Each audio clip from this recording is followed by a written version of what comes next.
തെക്കേ അമേരിക്കൻ രാജ്യമായ പരാഗ്വേയിലെ പ്രശസ്തമായ സെന്റ് ബ്ലെയ്സ് കത്തീഡ്രലിലുണ്ടായ തീപിടുത്തത്തിൽ പള്ളിയുടെ മേൽക്കൂരയ്ക്ക് ഗുരുതരമായ കേടുപാടുകൾ സംഭവിച്ചു.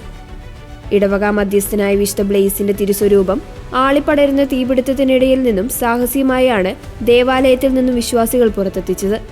കത്തീഡ്രലിന്റെ മേൽക്കൂര നവീകരണത്തിനിടെയാണ് തീ പടർന്നത്. ഷോർട്ട് സർക്യൂട്ടാണ് തീപിടുത്തത്തിന് കാരണമെന്നാണ് പ്രാഥമിക നിഗമനം.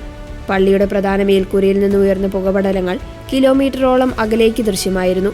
തീയാളി പടരുന്ന കണ്ടയുടനെ തന്നെ പള്ളിയിലുണ്ടായിരുന്ന വിശ്വാസികളും അഗ്നിശമന സേനാംഗങ്ങളും ചേർന്ന് വിശുദ്ധ വസ്തുക്കൾ സുരക്ഷിത സ്ഥാനത്തേക്ക് മാറ്റാൻ ശ്രമിക്കുകയായിരുന്നു. തീ പള്ളിക്കുള്ളിലേക്ക് പടരുന്നതിന് മുൻപ് തന്നെ വിശുദ്ധ ബ്ലെയ്സിന്റെ രൂപം വിശ്വാസികൾ തോളിലേറ്റി പുറത്തെത്തിച്ചു. അപകടത്തിൽ ആർക്കും പരിക്കേറ്റതായി റിപ്പോർട്ടുകളില്ല. പള്ളിയുടെ മേൽക്കൂരയ്ക്ക് കാര്യമായ നാശനഷ്ടങ്ങൾ സംഭവിച്ചിട്ടുണ്ട്. എങ്കിലും തിരുസ്വരൂപം പുറത്തെത്തിക്കാൻ സാധിച്ചതിൽ ദൈവത്തിന് നന്ദി പറയുന്നുവെന്ന് ബിഷപ്പ് പെഡ്രോ കോളർ പറഞ്ഞു. പള്ളിയുടെ സുരക്ഷ കണക്കിലെടുത്ത് നിലവിൽ ആളുകൾക്ക് പ്രവേശനം നിരോധിച്ചിരിക്കുകയാണ്.